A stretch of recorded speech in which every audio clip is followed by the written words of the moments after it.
je constate avec regret l'inutilité d'un pouvoir mal acquis. Je ne suis ni pour la présence de Félix Tshisekedi à la tête du pays, ni pour la présence de Mme Soumina et son gouvernement, ni pour un éventuel changement du gouvernement dès lors que les choses ne vont pas se conformer à la Constitution et aux lois de la République. Vous avez une majorité factice créée de toutes pièces avec des machines à tricher. Vous avez un président qui a été fabriqué par le mécanisme politique, en violation bien sûr des dispositions pertinentes de la Constitution. Si déjà vous n'arrivez pas à élaguer ou à résoudre cette question-là, le gouvernement qui viendra, c'est un gouvernement des kamikazes, c'est un gouvernement des mercenaires, des gens qui sont aux antipodes de la philosophie constitutionnelle. Les gens pensaient qu'on parlait trop, on n'agissait pas, il fallait faire pression, Nanga est solution. Vous avez compris ma crainte? Nanga et Félix Tshisekedi. Non, ont le même parrain. Nanga et Félix Tshisekedi sont des agents balkanisateurs. Parce que Nanga, on lui a imposé de défendre le fédéralisme. Qui dit fédéralisme dit changement de la Constitution.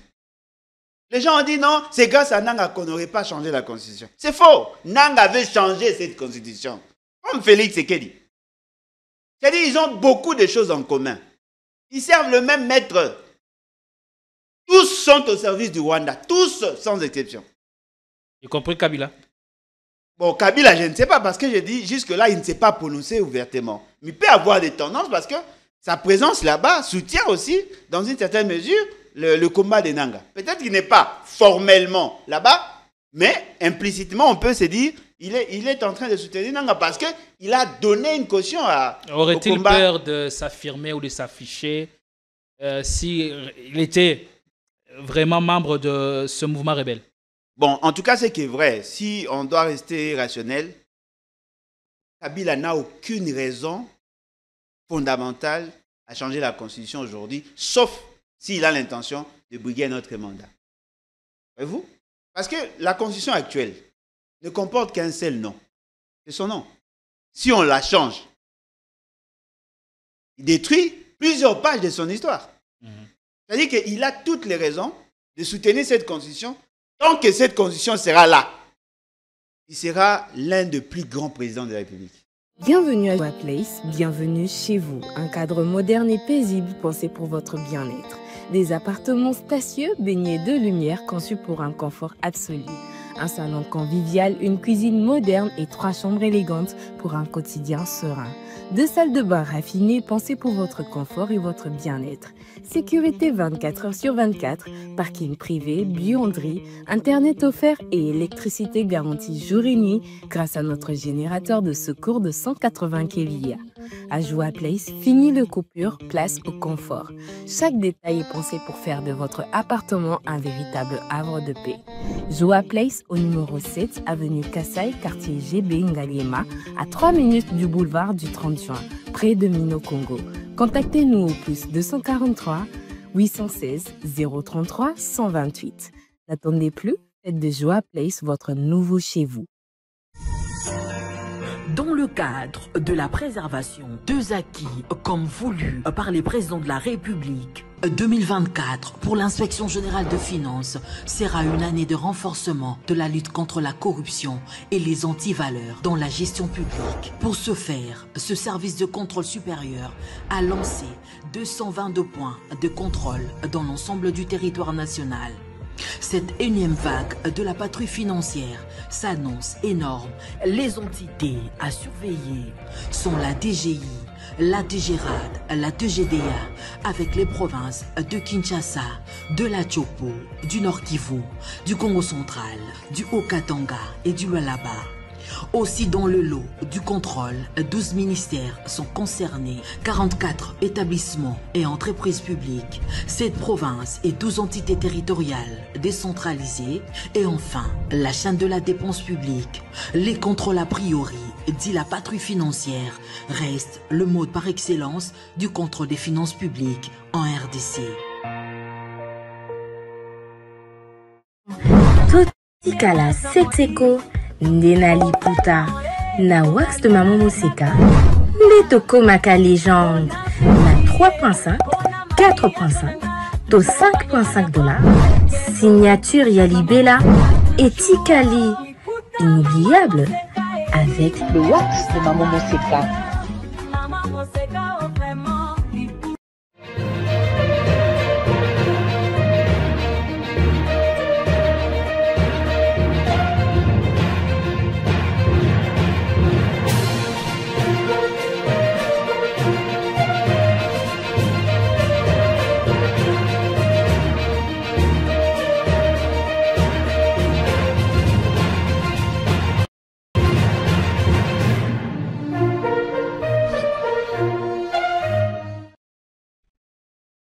Vous nous suivez au bon moment. Nous sommes contents de votre fidélité renouvelée à votre chaîne, à votre programme, devenu culte politiquement dans ligne rouge, bien entendu.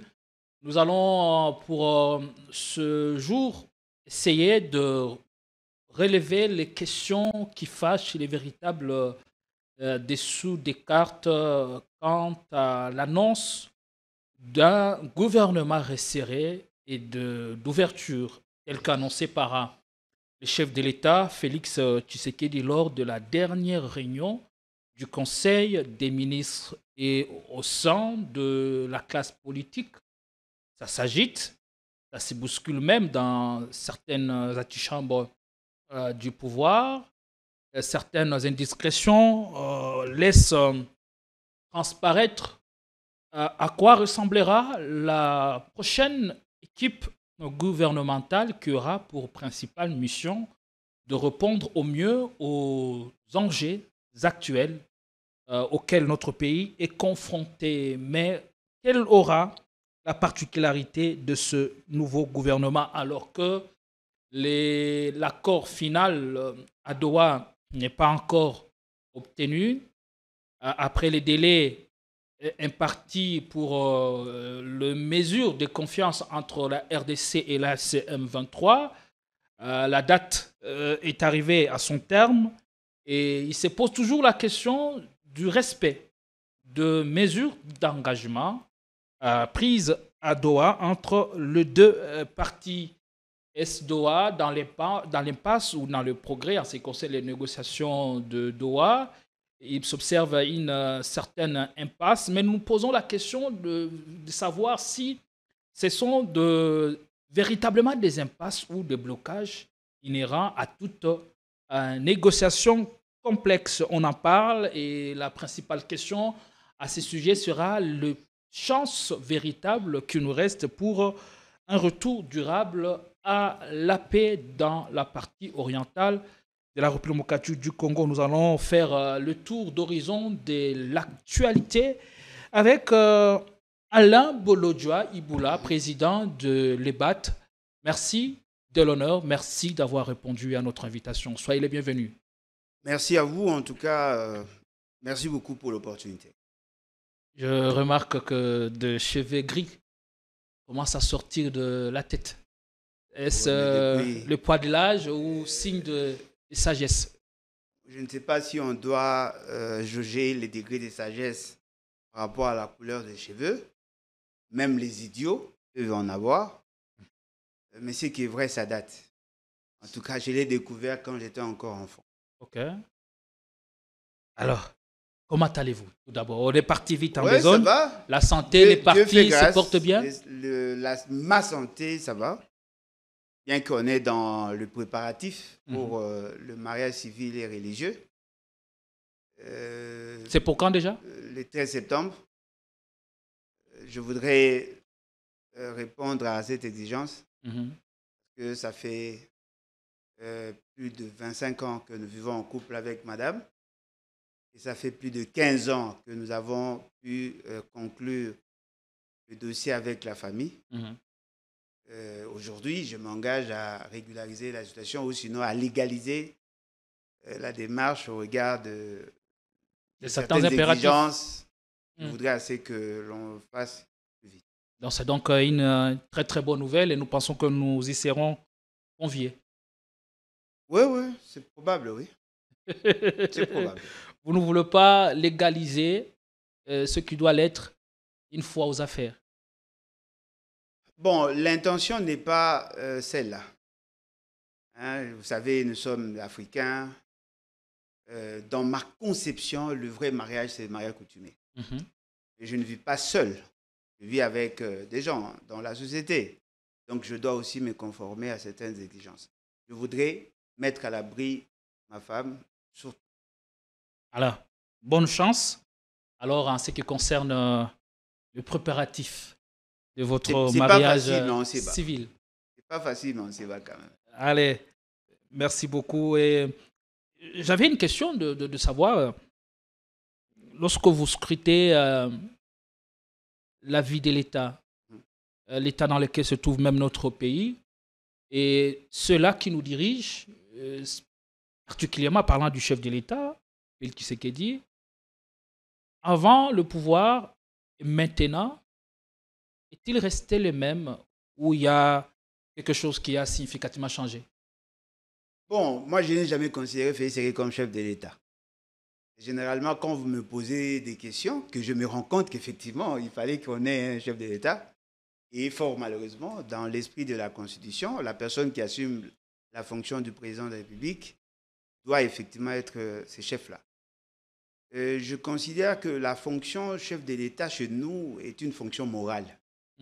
Ça doit être la personne qui porte le système de valeurs que nous défendons, quelqu'un qui se battrait pour l'unité nationale, quelqu'un qui incarne en lui les aspirations de tout un peuple.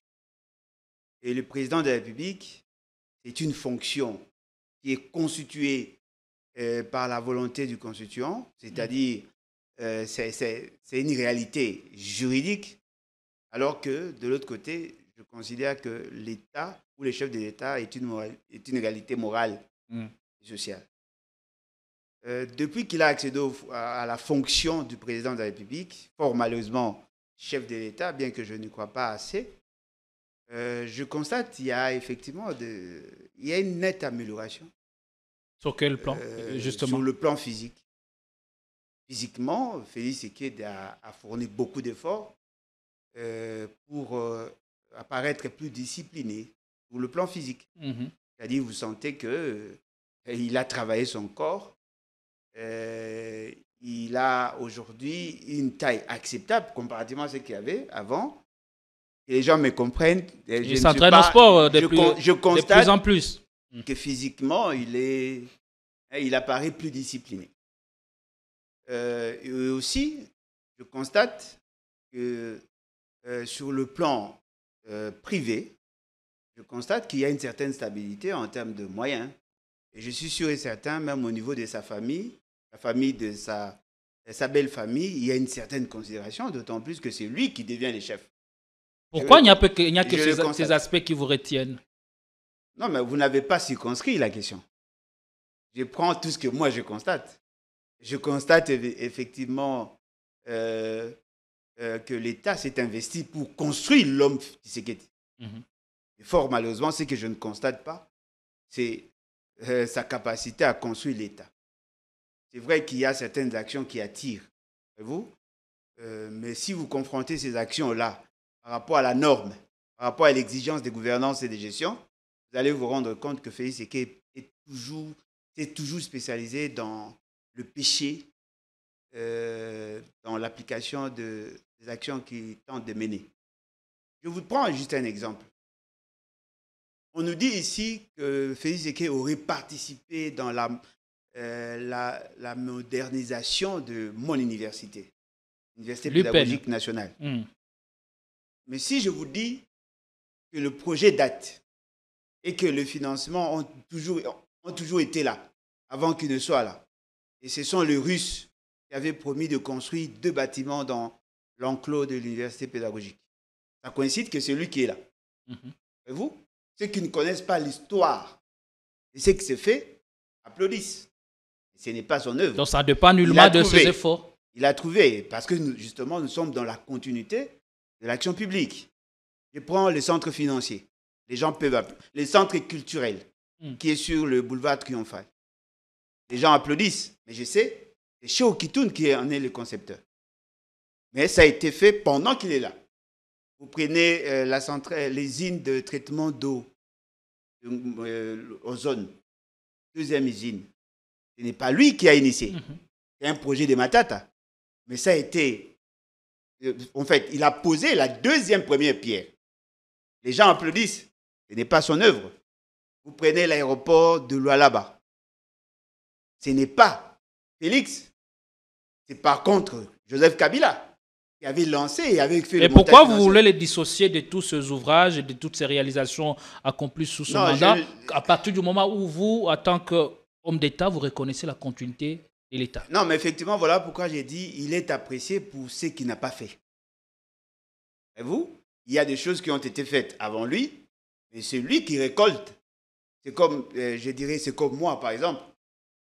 Quand on appelle les bailleurs, on m'invite moi aussi. Mais ce n'est pas moi qui ai construit ces maisons. Et vous, je l'ai hérité.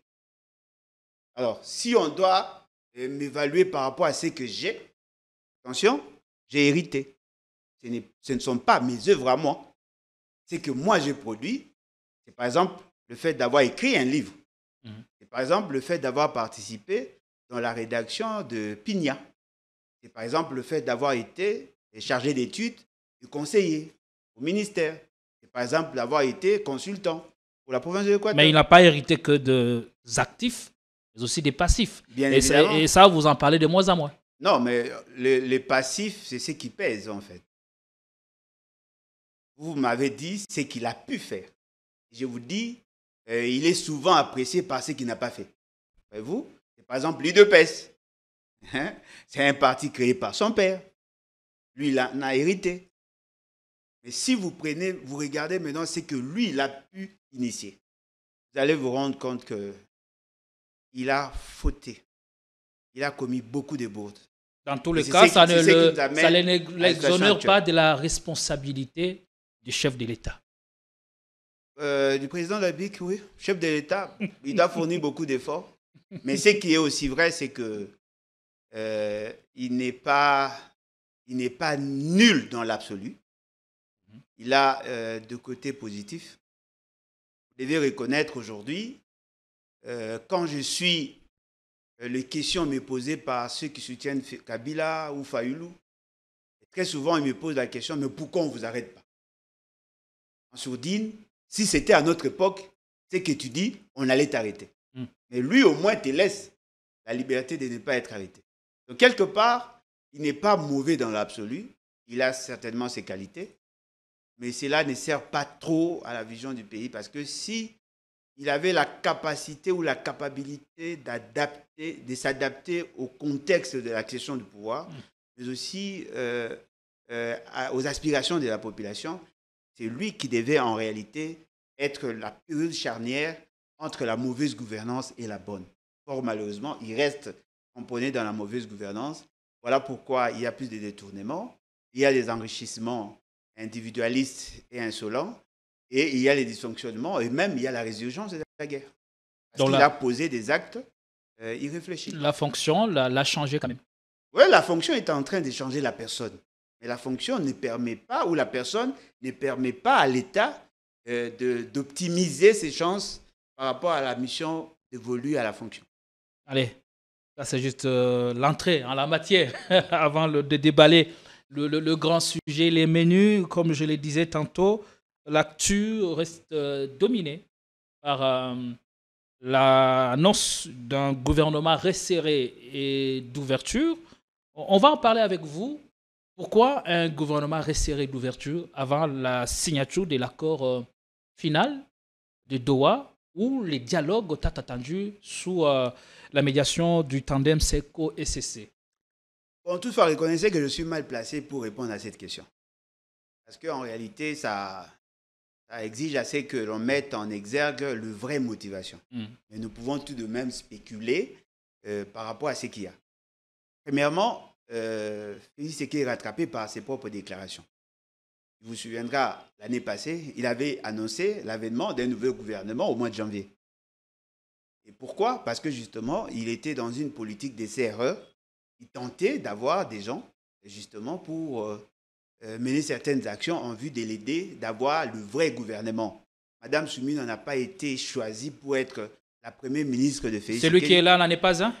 elle a été choisie par contre pour préparer l'avènement d'un autre Premier ministre. Ça, c'est clair. Parce que comment pouvait-il nommer un gouvernement et annoncer l'avènement d'un autre gouvernement? Parce que justement, il s'attendait à autre chose. Un autre élément, c'est qu'il s'est rendu compte que le gouvernement actuel ne pourra pas l'aider à faire le contrepoids. Parce que Félix Tshisekedi apparemment est en train de se préparer à un changement structurel.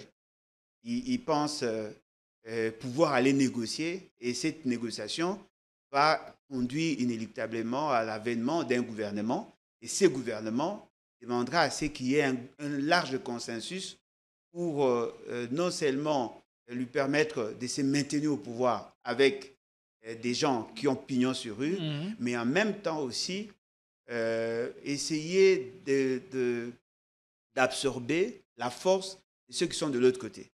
Vous vous souvenez, quand on faisait des émissions d'analyse ici avec vous, j'ai tenté à chaque fois de vous dire que dès lors qu'il n'y aura pas une bonne opposition non armée, ça va créer indubitablement la possibilité d'avoir le troisième larron. À cette époque, Nanga n'était pas encore là. Et aujourd'hui, les gens se rendent compte que la meilleure manière de sécuriser son pouvoir, c'est de se donner ou de créer les conditions de l'avènement d'une opposition non armée. Parce que si on n'a pas une opposition non armée, et dès lors que les frustrations en interne ne seront pas canalisées, ça crée indubitablement les conditions pour l'avènement d'une opposition armée. Et c'est lui qui a créé les décors. Donc, devant cette réalité, vous allez vous rendre compte que la classe politique n'est plus bipolaire, mais multipolaire. Il y a les groupes armés qui font l'opposition armée, qui sont opposants, et il y a l'opposition non armée. Dans l'opposition non armée, les instruments utilisés sont démocratiques. Et fort malheureusement, avec autant de maladresse, Félix Tshisekedi a préféré étouffer l'opposition non armée, en oubliant qu'il n'a pas la capacité d'étouffer les frustrations. Parce que vous ne faites pas le contrepoids, certainement. Non, mais nous faisons le contrepoids, mais avec des instruments démocratiques. Parce que quand nous faisons nos déclarations, on ne met pas le pays en péril. Et vos instruments sont insuffisants pour faire plier le pouvoir. Non, mais c'est justement parce que c'est lui qui les veut. Parce que lorsqu'on dénonce, lorsqu'on démontre à l'opinion que les actions menées par le gouvernement ne répondaient pas aux exigences de gouvernance, mais aussi ne garantissaient pas une certaine capacité à résoudre le problème et le souci de l'efficience, c'est là conduit inéluctablement à la création de ça. Parce que qui sont les consommateurs de ce que nous faisons en politique? C'est l'opinion, c'est la population. Alors si vous nous privez le droit ou la capacité de convaincre la majorité silencieuse à garder le cap dans la philosophie de la gouvernance et avoir l'éventualité d'avoir un changement sans les armes, c'est cette opinion-là qui soutient aujourd'hui ceux qui ont pris les armes. Parce qu'ils se disent, voilà, l'opposition a pété, l'opposition fragile, et personne ne peut faire partie de Félix Tshisekedi, comme Félix Tshisekedi veut se maintenir au pouvoir dans le souci d'échanger la Constitution et de se maintenir au pouvoir. Alors, nous qui ne voulons pas de ces choses, vaut mieux soutenir ceux qui ont la capacité de le faire partie. C'est lui qui a créé, qui a fait les lits pour l'avènement de AFC 123. Fort malheureusement, dans cette illusion du changement, cette opinion qui pense que ceux qui ont pris les armes seraient solution, je vous avais démontré, la révolution militaire n'a qu'une seule possibilité, la capacité de renverser les dictateurs, mais nullement la dictature. Parce que si nous nous battons justement pour avoir la démocratie, on n'aura pas la démocratie par le renversement du pouvoir en utilisant les instruments qui sont non conventionnels. Et à quel niveau, Alain Bolodjoa, on s'est doublement trompé? Puisque vous dites bien, il faut avoir un gouvernement qui soit à même de faire le contrepoids contre l'M23 ou l'AFC de Corneille Nangaa. Est-ce que ceci ne serait pas idoine si on le faisait avec l'opposition non armée? Bon, l'opposition non armée aujourd'hui s'est imposée dans l'échiquier politique. avant l'avènement de AFC M23, il n'y avait pas de revendications portées par des gens qui avaient des armes. C'est vrai que M23 existait, mais M23 n'avait pas de revendications essentiellement politiques. C'était juste des frustrations au sein de l'armée. Ils voulaient réintégrer l'armée. Ils voulaient que l'on prenne en compte les exigences par rapport à la cohabitation pacifique entre les restes de Congolais et les rwandophones. Ils voulaient ces choses-là. Mais aujourd'hui, leurs revendications ont été à la hausse.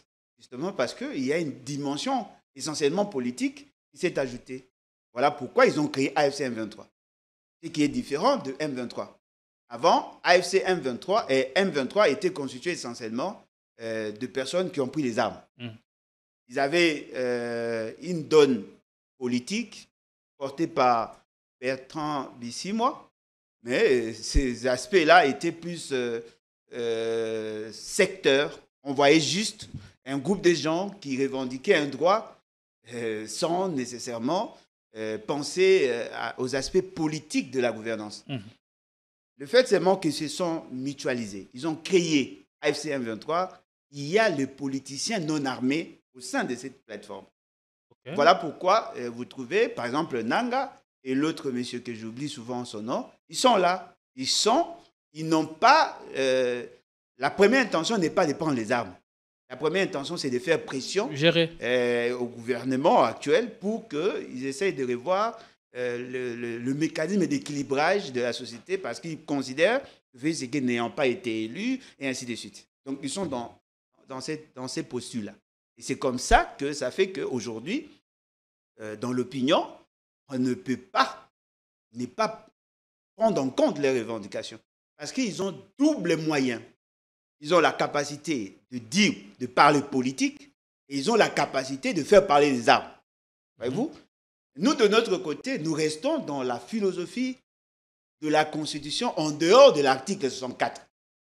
Alors, pourquoi ne pas composer avec vous, avec l'opposition qui est à l'interne, l'opposition non armée, en attendant le grand rendez-vous où tout devra être joué? C'est ce que Félix Séké est en train de faire. Il est en train de recruter des gens qui pourront éventuellement lui permettre, lui servir de socle.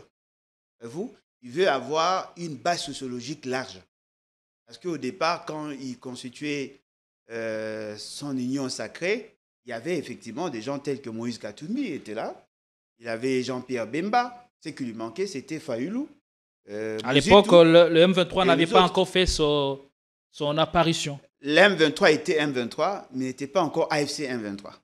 Parce que aujourd'hui, AFC M23 est plus dangereuse que M23 de l'époque.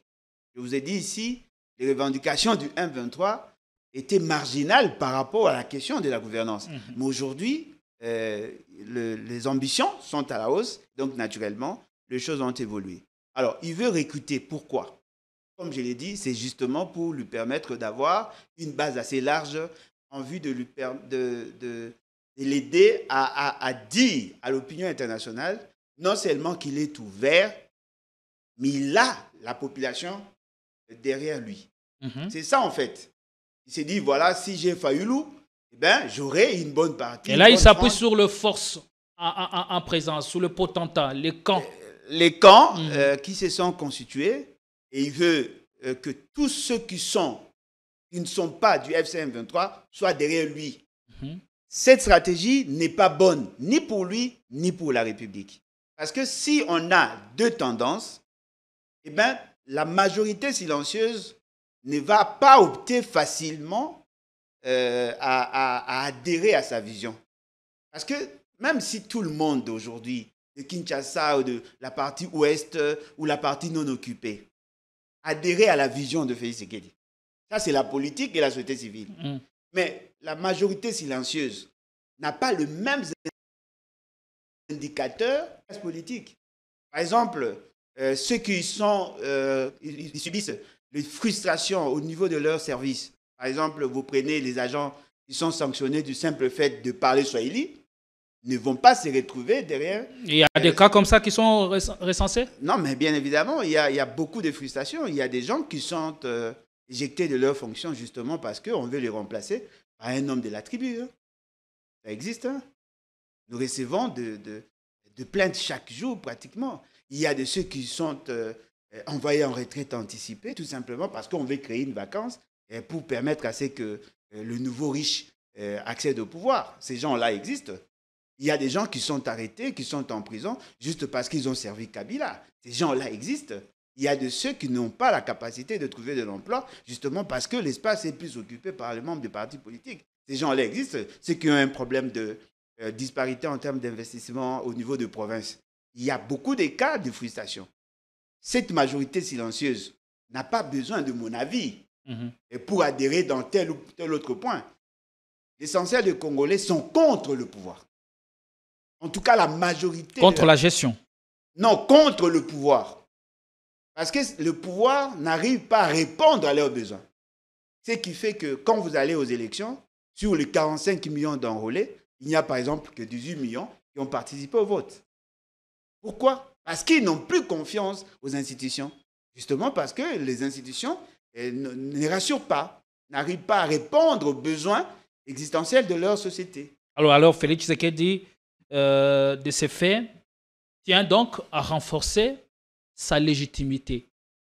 Et donc, le prochain gouvernement qui sera mis en place, en principe, devrait avoir pour mission de répondre au mieux aux enjeux actuels.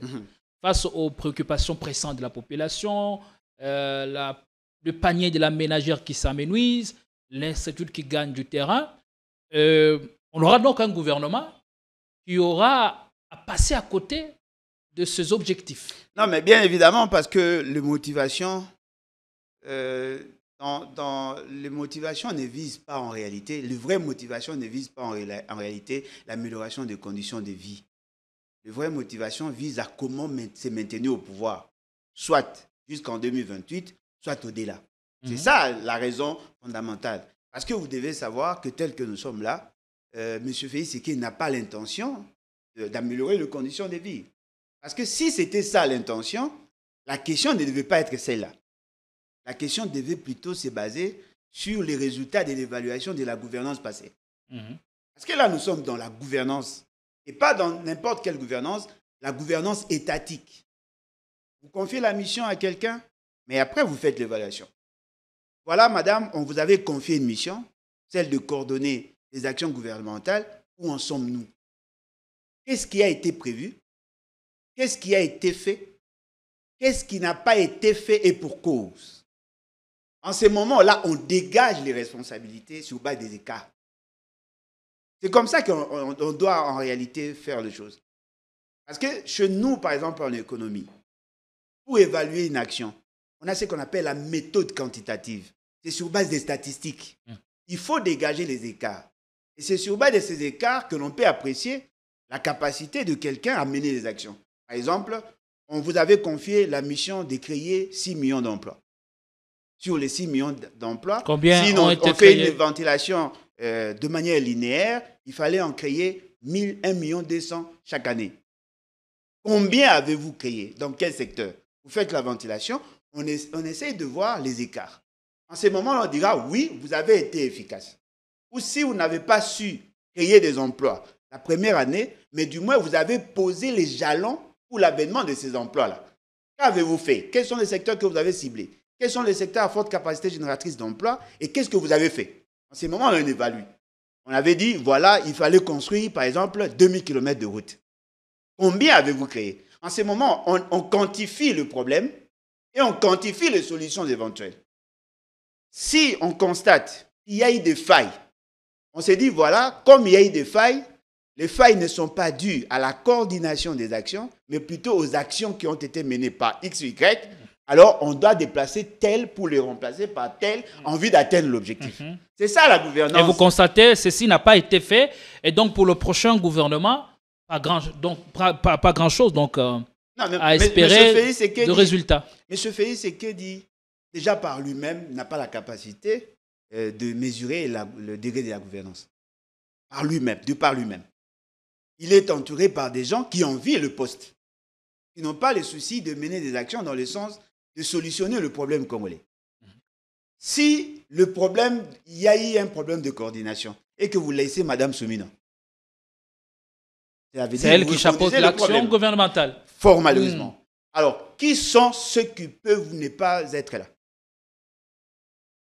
Si vous regardez la configuration, comme les visées sont politiques, il veut se maintenir au pouvoir, il sait créer des alliés. Parmi ces alliés, il y a par exemple Jean-Pierre Bemba. Si Bemba va quitter le gouvernement, ça ne sera pas par la seule volonté de Félix Tshisekedi. Il doit négocier avec lui et lui donner les raisons pour qu'il ne soit plus là. Voyez-vous? S'il doit faire partie les membres de Bahati, c'est à Bahati de voir. Et d'ailleurs, Bahati peut-être n'aura pas assez de pouvoir de s'imposer parce qu'il est déjà... il y a pas une bonne... Il n'est plus en odeur de sainteté ou il n'est plus considéré comme dans le temps. Mais Bahati va décider sur qui doit être son ministre. Vous regardez la configuration, il y a des gens, il s'est dit non, voilà, je dois garder Jean-Lucien Boussa parce que c'est grâce à lui que j'aurai l'Équateur. Il est dans ces calculs-là. Alors qu'en réalité, s'il était dans la gouvernance, dans la gestion pour l'amélioration des conditions, il n'allait même pas considérer ces éléments, il allait plutôt considérer la méritocratie. Les alliances continuent à se créer et comment alors expliquer qu'on nous parle aujourd'hui d'un gouvernement resserré? Comment allons-nous réussir à échapper à la tentation d'un gouvernement pléthorique dans le contexte actuel? Bon, le problème, c'est qu'on peut, nous personnellement, dans notre parti, les BAT, nous disons le gouvernement national peut avoir 15 personnes. Parce qu'il y a certaines compétences qui ont été transférées au niveau des provinces. On n'a pas besoin d'avoir un ministre de l'Agriculture, par exemple. On n'a pas besoin. Parce que si vous regardez l'article 202 de la Constitution, les secteurs, et 202, 203, 204 de la Constitution, les secteurs de l'agriculture relèvent de la compétence de province. Ils sont des entités régionalisées. On a besoin d'un ministère au plan. Parce que la mission dévolue à l'État par rapport à l'agriculture, c'est la planification. Ce n'est pas l'opérationnalisation. Ça, c'est déjà quelque chose. On peut regrouper certains ministères justement pour permettre à ce qu'il y ait efficience au-delà de l'efficacité. On peut garder, bien sûr, les secrétariats généraux tels qu'ils sont, mais on doit réduire le nombre de ministères et réduire aussi les dépenses liées à ces ministères-là en termes de fonctionnement. Aujourd'hui, Félix Tshisekedi ne peut pas aujourd'hui réduire le nombre et en même temps augmenter la provenance des ministres. Parce qu'il y a des alliés qu'il faut satisfaire. Sans qu'il y ait conséquence sur la coexistence ou la cohabitation pacifique. Vous savez, prenons l'exemple de quelqu'un qui prend du poids. Plus on mange, plus on prend du poids, plus on a besoin de manger et plus on devient plus gros qu'avant. De la même manière qui fonctionnent les partis politiques. Aujourd'hui, si vous réduisez le nombre de sièges ou le nombre de postes pour Bahati, ça aura une incidence sur son parti et naturellement, il sera frustré et il ne sera pas en mesure de vous accompagner. Tous ces calculs-là, c'est fond en politique. Vous réduisez le nombre, ok, c'est bien. Il y a une conséquence qui doit en découler. C'est-à-dire, il y aura plus de frustrés. Au sein de l'Union sacrée, il y aura plus de contents de ceux qui vont entrer, mais même ceux qui vont entrer ne seront pas en mesure de ponger les frustrations qui se feront au niveau de l'Union sacrée. Ce qui est bénéfique en réduisant le nombre, c'est-à-dire on peut aussi éventuellement réduire les dépenses publiques liées au fonctionnement. Mais fort malheureusement, pour que ceux qui viennent d'arriver se sentent à l'aise, on doit leur donner plus de moyens. Pour leur fonctionnement. Pour leur fonctionnement, envie de convaincre aussi le membre. Parce que un opposant qui va vers Félix Tshisekedi perd en popularité. Il doit compenser cette popularité par rapport à l'argent. Voyez-vous, c'est-à-dire qu'en politique, il ne suffit pas seulement d'apprécier une action, il faudrait aussi voir le contour de ce qui est fait et l'incidence de ce qui sera fait. Voilà pourquoi je pense que... Alors, quand on parle d'un gouvernement resserré, est-ce une illusion ou une réalité à laquelle tient le pouvoir? Bon, déjà, Félix Tshisekedi n'a pas la culture de dire la vérité. Et puis, apparemment, ce qu'il dit ne résulte pas d'une analyse profonde. J'ai dit ici, s'il réduit le nombre, il augmentera à coup sûr les frustrations. Il doit savoir comment gérer entre les deux. Parce que déjà, il a commencé à nommer au niveau des entreprises. Il y a eu des frustrations. Les gens attendent le gouvernement. S'il y a des frustrations... Les frustrations, c'est juste parce que Philadelphie qui se retrouvait avoir taillé la part du lion. Ça c'est ce qu'on vous dit. Au détriment de l'UDPS ou d'autres alliés. Ça, c'est ce qu'on vous dit. Ça, c'est les raisonnements des membres de l'UDPS. Philadelphie n'a rien à voir avec la politique. C'est Félix Sekei qui s'est choisi des gens. Mais cette ascension reste quand même surprendre. Non, mais voilà pourquoi même interroge certains esprits. Non, aussi. mais voilà pourquoi j'ai dit, ça c'est les raisonnements des gens de l'UDPS. Et vous comprenez, vous savez comment ils raisonnent. C'est qui est vrai. Le Philadelphie n'a jamais mandaté des gens pour assumer des fonctions. C'est Félix Sekei qui désigne des gens qui, fort malheureusement, sont probablement le membre de l'église Philadelphie. Mais quand il nommait Caméré, quand il nommait les membres de Caméré, on n'a pas fait allusion à leurs églises. On fait allusion à leur appartenance. L'essentiel de ceux qui sont avec Félix Sekei et qui seraient membres de l'église Philadelphie n'ont pas été choisis parce qu'ils sont membres de l'église Philadelphie, mais parce qu'ils ont un critère que les autres n'ont pas. Le critère confiance. Ce n'est pas l'appartenance à l'église. Parce qu'il y a des membres de l'église qui n'ont jamais été désignés. Il fait confiance à ces gens. Alors pourquoi ne choisit-il pas au sein de son parti? Probablement parce qu'il y a un problème de qualité, il y a un problème de confiance. Parce que si son parti avait des musulmans, des kimbanguistes, avait des protestants comme nous, bon, je crois Philadelphie est aussi une église protestante, avait d'autres confessions religieuses qui, tout en appartenant au parti, étaient porteurs de ce système de valeurs, il ne va pas les rejeter parce qu'ils ne sont pas de son église. Ils n'ont pas été choisis parce qu'ils sont membres de l'église, ils ont été choisis parce qu'ils bénéficient de la critère confiance et la critère capacité. Alors le parti doit s'amender. Et comment faire alors Alain Bolodjoa pour gérer les frustrations au sein de l'Union sacrée? Et qu'en est-il de la Constitution? Elle sera momentanément mise de côté pour aller faire le choix selon les alliances qui viennent de se former. La Constitution n'a pas interdit à des opposants d'accepter d'adhérer à la vision de celui que vous appelez chef. La Constitution ne l'a pas interdit. Quelqu'un qui peut être aujourd'hui de l'opposition peut adhérer à la vision de Félix Sekei. C'est vrai qu'il va cesser d'être opposant, mais ce n'est pas interdit. Il n'y a pas que les opposants, il y a aussi les personnalités publiques. Les personnalités, est-ce que la Constitution sera bien veillée à ce que Que dit la Constitution? On doit choisir impérativement les gens de même famille politique? Non. La Constitution dit c'est la majorité parlementaire, c'est le Premier ministre, c'est le président de la République qui ont la responsabilité de mettre en place le gouvernement et de le valider. C'est ce qui est dit. Ce n'est pas la provenance, en fait. Je prends l'exemple le poids au niveau de l'Assemblée nationale est important pour rejoindre ou pas le gouvernement. Pour valider le gouvernement. Pas pour désigner le membre du gouvernement. C'est le gouvernement et l'émanation... Alors ici, souvent, on fait une lecture biaisée. Non, attention. De l'interprétation de cet article. Attention. Félix Sekei a choisi Mme Soumina au sein de la majorité parlementaire et non au sein du Parlement. Elle a été désignée au sein de la majorité parlementaire. Alors, quand est-ce que le Parlement intervient ou la majorité parlementaire intervient? Lorsqu'on présente le programme. Si le programme est endossé par le Parlement, cela sous-entend le Parlement a validé le gouvernement. C'est là la procédure.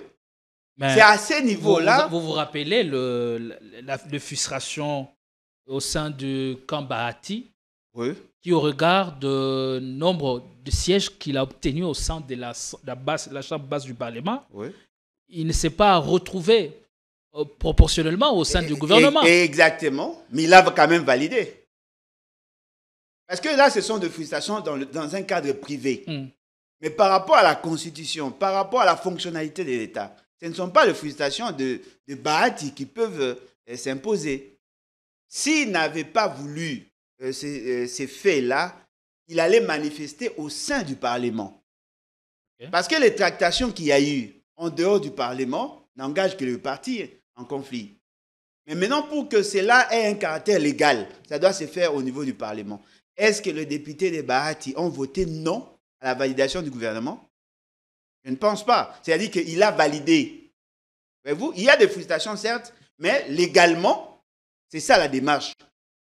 Si on trouve des solutions, des arrangements politiques, on doit les légaliser en passant par le Parlement. Si le Parlement a accepté ce gouvernement avec son programme, les choses sont claires. Sur le plan constitutionnel, il n'y a pas eu violation. Mais maintenant, là, les relations interpersonnelles, ça n'engage pas l'État.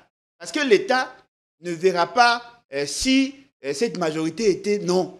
On demande, y a-t-il eu validation du Parlement? Oui. Combien de personnes? Autant. Le quorum a-t-il été atteint? Oui. Combien de personnes ont voté pour? On prend juste ça. Tout ce qui vient après, ça c'est entre nous. Ça c'est en nous. Mais l'État ne sait pas que Bahati était frustré parce que Bahati a voté pour. Et que disent vos sources? La sortie d'un gouvernement resserré et d'ouverture est plus qu'imminente. Et combien de membres y aura-t-il?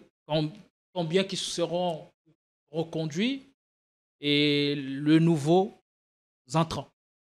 Déjà, je tiens à vous rappeler que je constate avec regret l'inutilité d'un pouvoir mal acquis. Je ne suis ni pour la présence de Félix Sekei à la tête du pays, ni pour la présence de Mme Soumina et son gouvernement, ni pour un éventuel changement du gouvernement dès lors que les choses ne vont pas se conformer à la Constitution et aux lois de la République. Vous avez une majorité factice créée de toutes pièces avec des machines à tricher. Vous avez un président qui a été fabriqué par le mécanisme politique, en violation, bien sûr, des dispositions pertinentes de la Constitution. Si déjà vous n'arrivez pas à élaguer ou à résoudre cette question-là, le gouvernement qui viendra, c'est un gouvernement des kamikazes, c'est un gouvernement des mercenaires, des gens qui sont aux antipodes de la philosophie constitutionnelle. Vous savez, ce gouvernement est le symbole même de l'immoralité. Constitutionnelle, bien sûr. Non, mais dites-moi, pour que ce gouvernement soit accepté, on doit motiver les députés, n'est-ce pas? Cet argent proviendra d'où? Donc, vous comprenez que ces dérèglements-là, dus par l'absence d'un système de valeurs, aura une incidence sur le reste des secteurs. Je vous prends les cas. Un député qui vous touche déjà 21 000 $. Pour faire passer un gouvernement ou pour accepter le budget d'un gouvernement, parce que là, nous ne sommes pas... Ça, ce sont des spéculations où le données l'indique véritablement. Non, mais bien évidemment, parce que chaque fois qu'il y a une session ordinaire ou extraordinaire qui est organisée, il y a un coût. Et généralement, les députés sont motivés. Je peux vous rappeler, et il y a des députés qui ont reçu des jeeps justement pour faire passer quelque chose, pour faire basculer la majorité. Ils ont perçu les 7 000 $. Je ne suis pas le premier à l'avoir dit. Voyez-vous? Donc, le fait seulement qu'il y aura basculement, il y aura émiettement des intérêts des partis politiques. Qu'est-ce qui va être fait?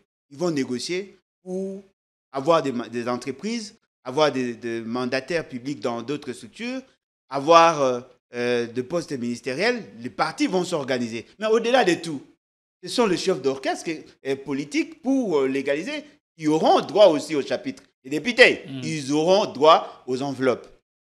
En même temps, ces enveloppes-là ne seront pas imprimées pour eux. L'argent va être ponctionné de quelque part. C'est cet argent qui devait être destiné à la construction de routes, à la construction des hôpitaux, à payer des agents. C'est comme ça que les gens fonctionnent. S'ils trouvent qu'ils ne peuvent pas avoir l'argent dans le caisse directement du compte du Trésor, qu'est-ce qu'ils font généralement? Ils font pression aux entreprises, aux établissements, tels que CNSS. Ils vont aller à CNSS, demander à cette entreprise de donner le moyen en vue de faire aboutir leur entreprise de la corruption et tout ça. En même temps, cette entreprise a aussi des besoins. Parce qu'il y a des agents qui attendent d'être payés. Et là, on crée tout simplement la faillite on de crée l'État. la faillite de l'État Il y aura plus d'un et de fonctionnement frustration harmonieux. à ces niveaux-là. Parce que j'ai des dossiers de cette entreprise, NSS, qui est en train de peiner pour payer ses agents. Il y a de ceux qui ont fait 15 ans comme temporaires, comme journaliers. 15 ans sans être payés. Ils sont payés à 150 000 francs le mois. Voyez-vous, il y a autant de frustration. Mais pourtant, la société enregistre des entrées. Non, mais effectivement, cette société gère quoi en fait? Les épargnes. Et ils ont plus de 780 millions de dollars de disponibles, sans compter tout ce qu'ils ont comme valeur immobilière. Mais les gens ne sont pas assez bien payés. Et ils ne sont même pas engagés. Donc, vous comprenez que les solutions politiciennes ont tendance à surplomber ou à étouffer les solutions aux autres composantes de la société. Donc, pour que Félix Tshisekedi puisse changer un gouvernement, il y aura toujours de l'incidence sur les finances publiques parce qu'il doit avoir l'argent pour convaincre les députés. Prenons l'hypothèse aujourd'hui. Il a accepté d'amener un autre gouvernement. Si, par hypothèse, il exigeait à Mme Soumina de démissionner. En ce moment-là, il y a changement du gouvernement. Il va nommer le Premier ministre ou la Première ministre. Ce Premier ministre doit préparer son programme de gouvernance. Il va constituer son gouvernement. Ils vont aller présenter leur programme au niveau du Parlement. Si c'est maintenant, ils doivent convoquer une session extraordinaire. Si c'est au mois de septembre, là, il y aura ouverture ça implique des coûts. Et au 15 pour statuer sur la question. En même temps, ils doivent préparer un budget. Parce que la session de septembre, c'est une session essentiellement budgétaire. Si c'est Mme Soumina, on est dans la continuité. Il faut qu'il y ait remise et reprise. Attention, chaque entrée d'un ministre, il y a indemnité d'entrée, 6 mois. Indemnité de sortie pour ceux qui sortent, 6 mois. Et il faudrait aussi payer tout ce qu'il y a comme retard en termes de paiement pour qu'ils partent. Il faut installer le nouveau. Ce sont des coûts. Ce sont des coûts. C'est-à-dire que le changement des acteurs de gouvernement n'est pas un fait anodin. Ne pensez pas que c'est facile. Non, les changements ont un coût. Alors qu'il y a des gens qui sont impayés. Donc moi, je pense que le fait seulement qu'on fait des analyses approximatives sur les questions, on prend de mauvaises décisions. Est-ce qu'on n'a pas de l'argent pour ça? Cher ami, moyens, si nous avons l'argent pour remercier ceux qui sont là et féliciter ceux qui viennent d'entrer, faisons-le aussi pour les autres agents. Il y a de ces agents qui ne sont pas payés. Je vous ai démontré ici, même au niveau de la ville de Kinshasa, il y a des impayés.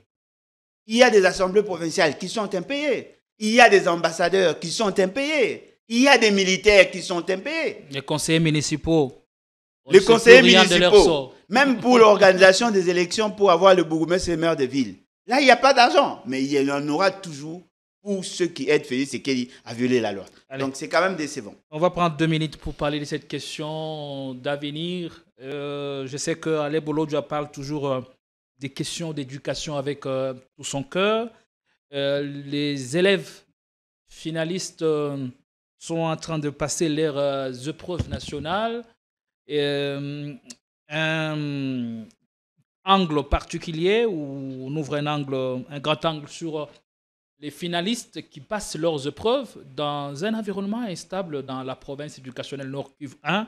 22 323 000 élèves, dont 11 319 filles, étaient attendus à ces épreuves.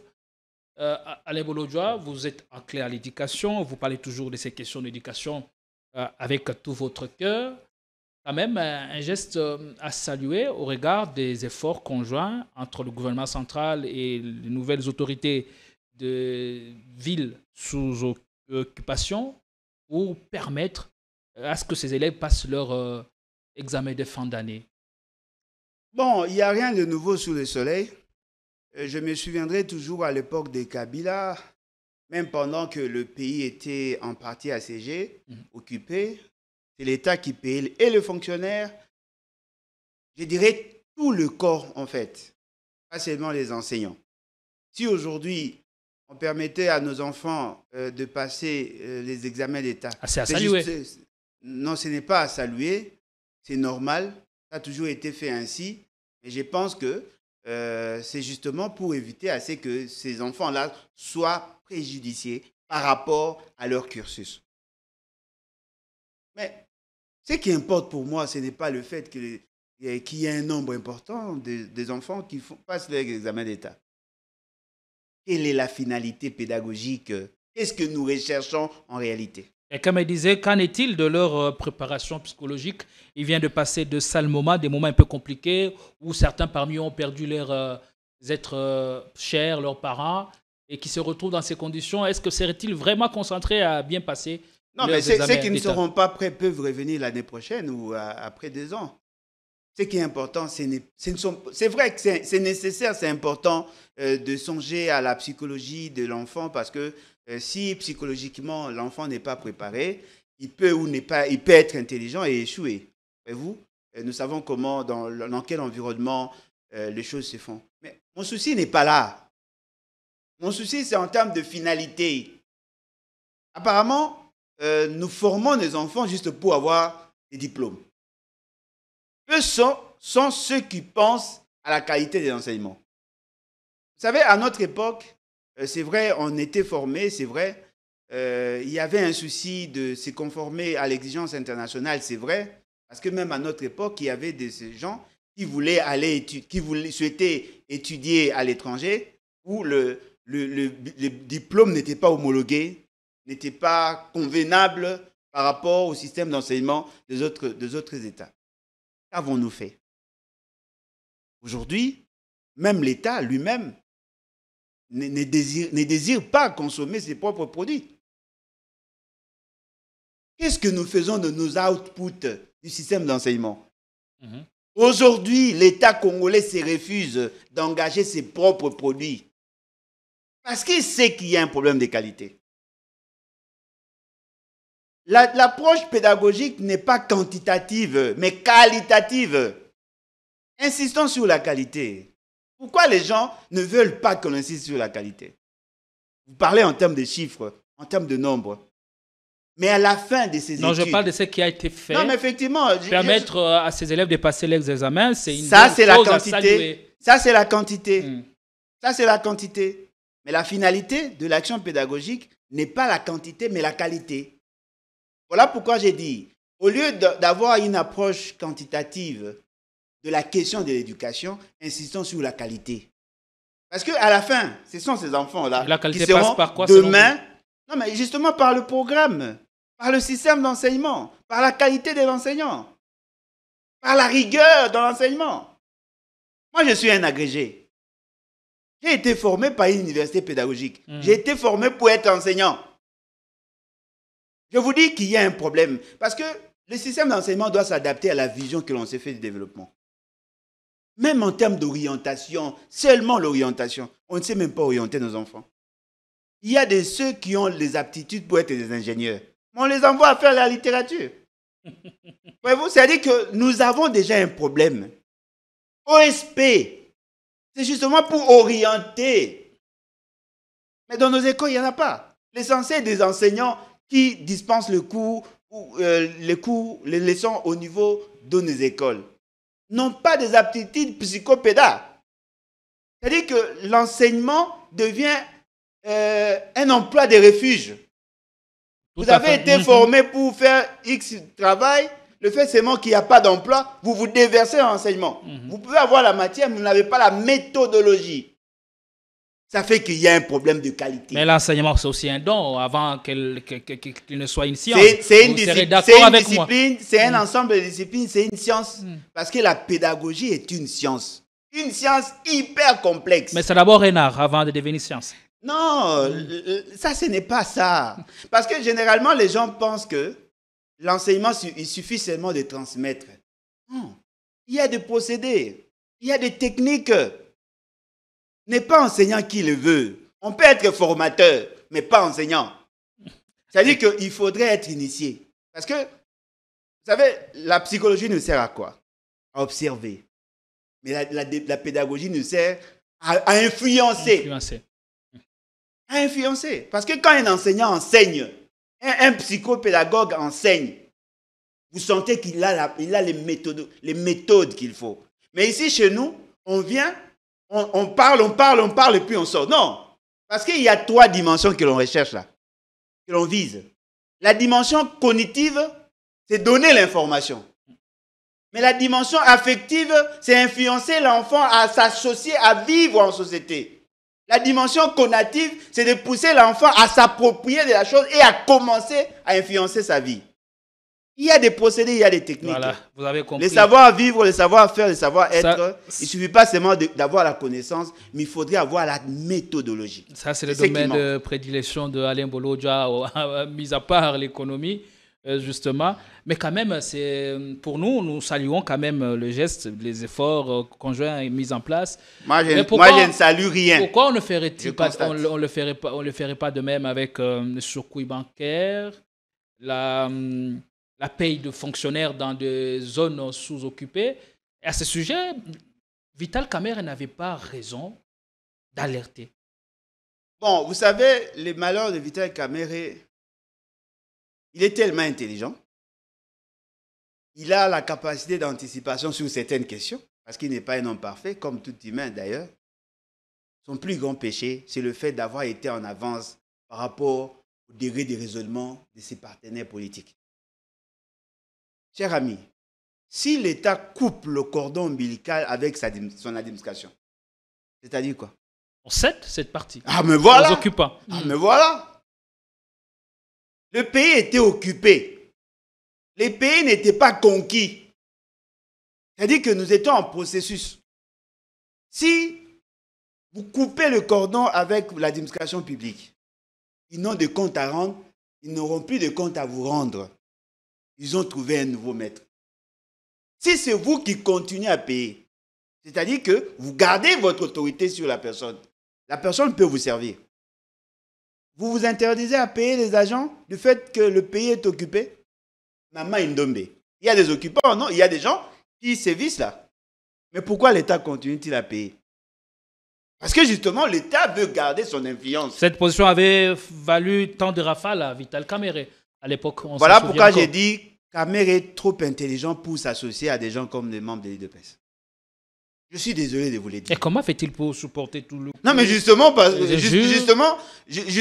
que c'est... Et parfois même l'injustice. Il se comporte en kamikaze. Il veut s'auto-infliger. Il veut se détruire soi-même. Cher ami, les ignorants auront toujours des difficultés à vivre avec des gens qui connaissent. Le plus grand ennemi d'un ignorant, c'est son ignorance.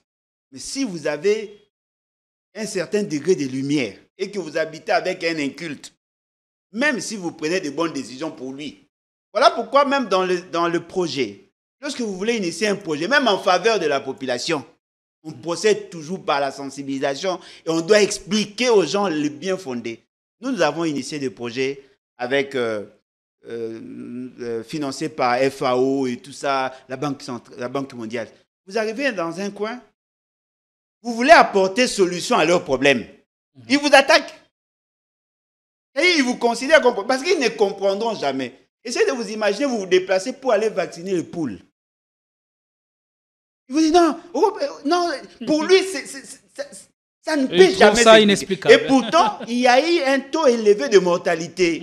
Nous venons pour vacciner le poule et eux pensent que nous venons pour les décimer. Ils ne nous ont pas acceptés. Il lui fallu que nous sensibilisions d'abord cette population. Après avoir compris, c'est ça le problème de Kamerhe. Kamerhe, il est dans un parti mixte, élitiste et populaire. L'UDPS, c'est un parti de masse qui tente tant soit peu à devenir un parti élitiste. Mais fort malheureusement, ils sont dans une pyramide renversée. C'est-à-dire, le sommet est large et la base est pointue. C'est un parti instable. Psychologiquement, mentalement, moralement, l'UDPS n'est pas fait pour être au pouvoir. N'est pas fait pour être au pouvoir. L'UDPS, c'est un parti de la rue.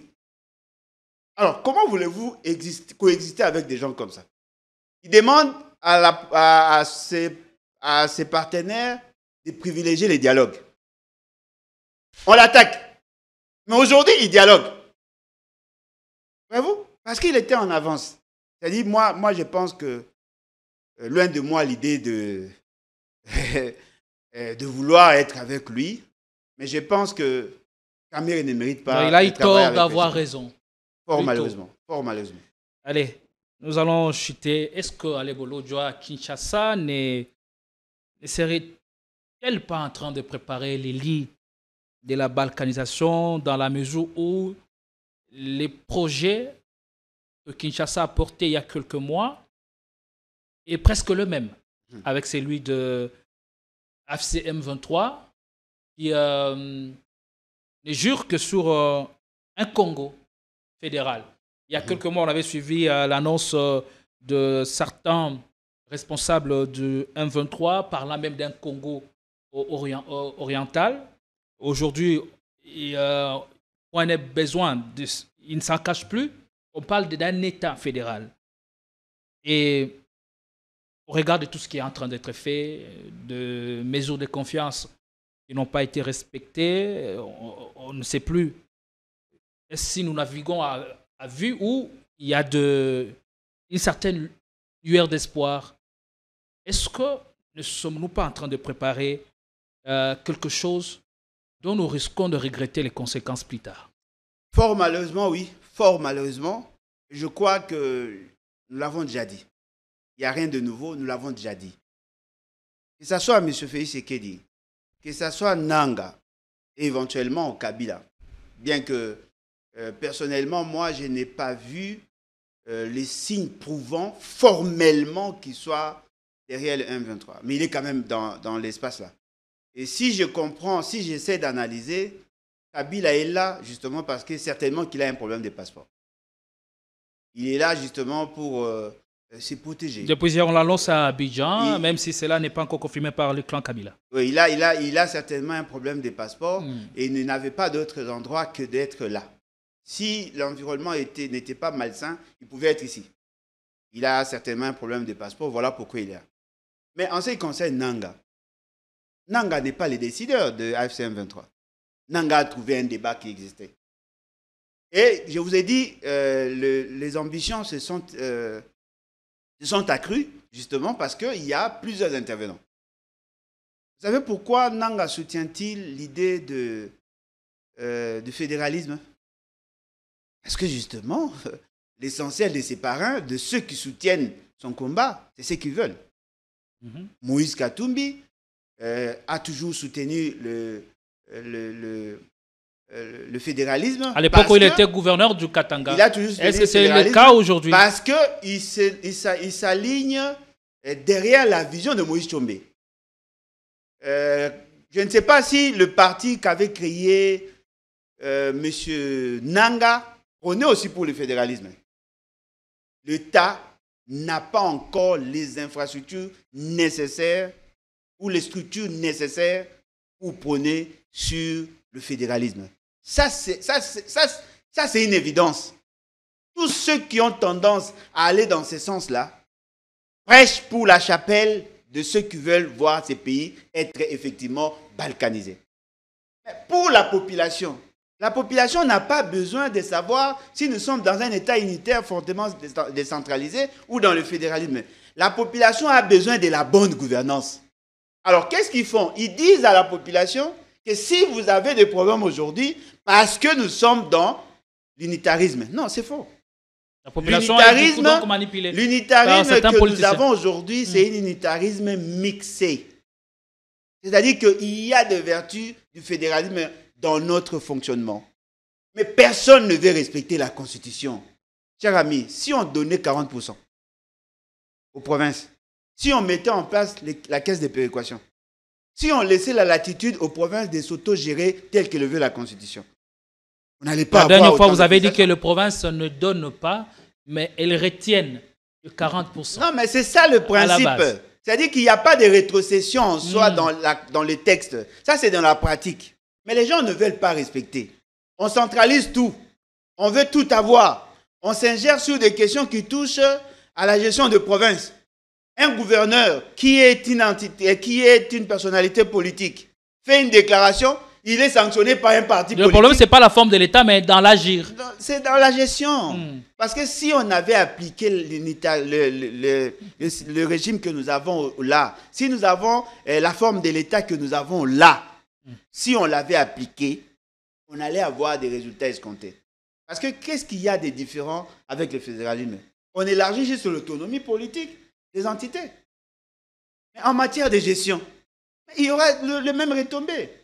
Alors, ce projet devrait être balayé. C'était un projet porté par le pouvoir il y a quelques mois. Et aujourd'hui, maintenant, on fait comment? On tempère les ambitions, non, mais les ardeurs. Voilà pourquoi je disais. Parce que chez nous, dans notre parti, il y a eu beaucoup de départs. Sur ce sujet? Non, pas sur ces sujets. Sur le sujet AFC. Les gens pensaient qu'on parlait trop, on n'agissait pas, il fallait faire pression, Nanga solution. Vous avez compris ma crainte? Nanga et Félix Sekedi. Non, ont le même parrain. Nanga et Félix Sekedi sont des agents balkanisateurs. Parce que Nanga, on lui a imposé de défendre le fédéralisme. Qui dit fédéralisme dit changement de la Constitution. Les gens ont dit non, c'est grâce à Nanga qu'on n'aurait pas changé la Constitution. C'est faux. Nanga veut changer cette Constitution. Comme Félix Sekedi. C'est-à-dire qu'ils ont beaucoup de choses en commun. Ils servent le même maître. Tous sont au service du Rwanda. Tous, sans exception. Y compris Kabila. Bon, Kabila, je ne sais pas parce que je dis jusque-là, il ne s'est pas prononcé ouvertement. Mais il peut avoir des tendances parce que sa présence là-bas soutient aussi, dans une certaine mesure, le combat des Nanga. Peut-être qu'il n'est pas formellement là-bas, mais implicitement, on peut se dire il est en train de soutenir Nanga parce qu'il a donné une caution à. Aurait-il peur de s'affirmer ou de s'afficher s'il était vraiment membre de ce mouvement rebelle? Bon, en tout cas, ce qui est vrai, si on doit rester rationnel, Kabila n'a aucune raison fondamentale à changer la Constitution aujourd'hui, sauf s'il a l'intention de briguer un autre mandat. Voyez-vous? Parce que la Constitution actuelle ne comporte qu'un seul nom. C'est son nom. Si on la change, il détruit plusieurs pages de son histoire. C'est-à-dire qu'il a toutes les raisons de soutenir cette Constitution. Tant que cette Constitution sera là, il sera l'un des plus grands présidents de la République. Mais s'il fait disparaître la Constitution actuelle, juste pour avoir droit au chapitre, il efface son histoire. On les avait vus, ils s'étaient opposés dans une déclaration conjointe avec Katumbi et les autres à une quelconque modification, changement de la Constitution. Katumbi n'est pas sincère sur cette question. Katumbi prône pour le changement de la Constitution, mais Katumbi ne veut pas que cela se fasse par Félix Sekedi seul. Okay. C'est comme nous. Quand nous prenons la révolution populaire, supposons aujourd'hui que la population s'est décidée, n'est-ce pas, de faire partie Félix Sekedi par des actions démocratiques. Naturellement, la personne qui va assumer la fonction sera astreinte à ne pas considérer la Constitution actuelle. Parce que dans cette Constitution, on impose la démarche constitutionnelle pour accéder au pouvoir. Mais si vous entrez par la révolution, il faut suspendre la Constitution. Voyez-vous? Mais si nous allons dans le sens de la démission de Félix Sekedi, le départ de tous les députés et sénateurs avec leurs suppléants, ainsi de suite, bien que ça sera difficile d'avoir cet état de choses, en ce moment-là, on garde le cadre, on garde l'ordre constitutionnel actuel. Si nous pouvons garder l'ordre constitutionnel actuel, il n'y a pas nécessité de changer la Constitution. Parce que la Constitution en elle-même a beaucoup de force. Je vous dis, le jour où le BAT aura le pouvoir, même avec cette Constitution, vous allez voir des miracles. Je pense que vous vous préparez déjà. La seule chose qu'il faut éviter pour que la Constitution entre en musique et vous permette d'agir, la seule chose, c'est de s'y mixer sur des questions qui relèvent de la compétence des autres. Moi, président de la République, un gouverneur fait une déclaration comme celui de... Mais vous serez après tenté au pouvoir absolu. Non, d'incarner tout le pouvoir. Cher ami, en un seul individu. C'est lui qui désire le pouvoir, c'est conforme aux exigences du pouvoir. Tout celui qui marche sur les exigences du pouvoir a tendance à pousser, à imposer aux autres, à les pousser en dehors du pouvoir. Non, mais dites-moi, si Félix Sekedi a bien agi pendant le premier mandat. On aurait un autre débat aujourd'hui. S'il avait bien agi la première année de ses mandats, peut-être elle allait être désirée. Moi, si je permets à tous les gouverneurs de bien faire leur travail, c'est la sommation de leur bilan qui fera mon bilan. J'aurais plus de raisons à soutenir le bourgmestre pour qu'il travaille bien. Parce que si tous les bourgmestres faisaient bien leur travail, si tous les maires de ville faisaient bien leur travail, si tous les gouvernements provinciaux, nationaux faisaient bien leur travail, mais à la fin, on dira quoi? Il a un bilan positif. Ce n'est pas le président qui doit tout résoudre. Mais le fait seulement que vous empêchez aux autres de bien faire leur travail. La conséquence, c'est quoi? Il y a des frustrations, il y a un bilan négatif. Allez. Nos communes sont sales parce que justement, vous avez centralisé le pouvoir. Mais si il y avait le bourgmestre élu, le bourgmestre élu, 3 échevins, le conseil communal fonctionnait normalement, on n'allait pas imputer la responsabilité au gouverneur. Le fait d'avoir décentralisé, eh bien, vous décentralisez aussi les résultats. Parlons des négociations entre le gouvernement congolais et la FCM 23. Qu'est-ce qui pourrait bien sortir de Doha au moment où les mesures de confiance dans plusieurs points n'ont pas été respectées, au sujet par exemple de la libération des détenus, des décotés et tant d'autres points? Où allons-nous? Ce sont de véritables blocages ou de dynamiques inhérentes à toute négociation complexe? Déjà, je crois l'avoir déjà dit. Que ce soit l'accord signé à Washington, que ce soit la déclaration des principes signée à Doha, que ce soit le projet d'accord de Luanda, l'accord de Nairobi, tous ces textes-là ne reflètent pas notre volonté. Et La donc, volonté de qui? ça porte le germe de leur propre inopérationnalisation. Comment ça? Non, mais dites-moi, quand Félix Tshisekedi signe des accords, lui, la personne de Félix Tshisekedi... Le gouvernement congolais? Non, le gouvernement n'a jamais signé d'accord à Doha.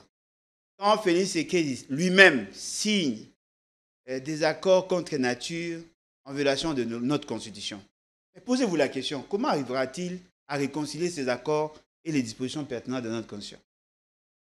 Commençons d'abord en violation de notre constitution, c'est-à-dire? C'est-à-dire qu'il n'a pas respecté les dispositions pertinentes de l'article 213, 214, 215, 216 de la Constitution. Qu'est-ce que ça dit?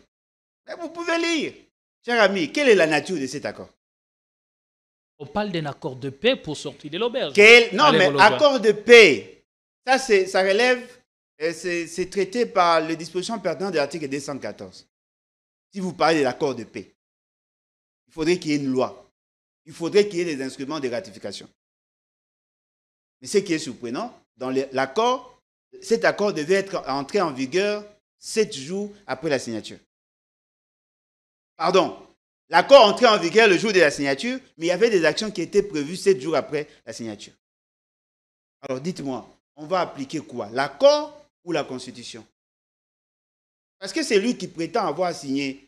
C'est un membre du gouvernement. Même le gouvernement rwandais, il y a 2 jours ou 24 heures qu'ils ont ratifié la loi ou l'accord après la présentation du ministre de la coopération. Et chez nous, même dans cet accord, ils n'avaient pas prévu ça. Ils ont dit que certaines actions devaient commencer à être menées 7 jours après. Il faut voir le CONOPS. 7 jours après, 7 jours après à 15 jours après, ils devaient mener certaines actions. Sensibilisation, conscientisation et tout ça pour permettre au FDLR d'être rapatrié. Pourquoi cela n'a-t-il pas été mené? Parce que cela n'est pas conforme à nos exigences sur le plan interne. L'accord est contre nature. Cet accord n'est que l'appendice d'un vrai accord qui doit être signé entre l'État congolais et le Rwanda. Mais pourquoi on n'en parle pas? Si nous avons eu cet accord avec le Rwanda, c'est justement parce qu'il y a une base. Voilà le point 6 du dit accord, qui insiste sur la nécessité pour le Congo et le Rwanda de soutenir l'idée que les Américains viennent exploiter ici, injectent l'argent ici, exploitent ici. C'est dans ce contexte-là qu'on intègre le Rwanda dans la chaîne des dépenses, dans la chaîne des valeurs. Quelle est la base de cet accord-là? Parce que c'est ça le principal. Tout ce que nous voyons là, ce sont des textes connexes. Mais le vrai accord, c'est l'accord entre les États-Unis et la RDC. Où est cet accord? Pourquoi ne veulent-ils pas rendre public ces 10 accords? C'est là où ça va énerver. Félix Tshisekedi n'est pas allé aux États-Unis pour signer l'accord avec le Rwanda. Il est allé pour signer un accord avec les Américains. Cet accord-là est mentionné dans l'accord avec le Rwanda. Mais où est cet accord? Le Rwanda, on l'a fait qu'intégrer. Non, le Rwanda, on l'a intégré dans l'accord parce que l'accord économique là, l'accord d'exploitation là, c'est ce qui va énerver le Congolais. Mais on a énoncé ça dans le point 6, où on parle des investisseurs américains qui viendraient, où le Rwanda serait intégré dans la chaîne des valeurs, de l'extraction à la transformation de mines. Et à Doha, quel serait le point de blocage? On va chuter par là. Non, mais Doha, c'est le Qatar. Je vous avais fait la démonstration ici de Émirats Arabes Unis, Qatar, Arabie Saoudite. Ce sont les 3 pays de l'OPEP qui servent de bras séculiers aux intérêts américains. Je vous l'avais dit. Doha est en train de protéger ses investissements au Rwanda. C'est clair. Doha est derrière les Américains. Si on formalise ce qui est en train d'être fait, on sécurise plus les intérêts. Doha est derrière les Américains. Doha est aussi, pas derrière. Doha est derrière les Américains, donc ce sont les États-Unis qui sont derrière le Rwanda. Mais bien sûr. Avec lesquels on a signé l'accord. Mes chers amis, bien évidemment. À partir de cet instant, que peut-on attendre? Ne tronquez pas l'histoire. Kagame est là par la volonté des Américains. Ceux qui ont quand même des notions sur l'histoire politique de l'Afrique, ils savent pertinemment bien. Mais on dit que cet accord-là mis à mal. Le Rwanda, l'Ouganda étaient sous la protection des Français. C'est comme ça que quand les Américains ou les Américains ont voulu récupérer la situation, c'est comme ça qu'ils ont créé les conditions pour qu'il y ait tout ce que nous avons connu là. Et le président Habyarimana a été tué. Pendant ces temps-là, le Rwanda, le leader aujourd'hui, le président actuel du Rwanda, était en formation en Ouganda. Nous savons tous comment cela a été fait. Les Américains ont utilisé Julius Nyerere pour écouter ce qu'ils appellent les nilotiques.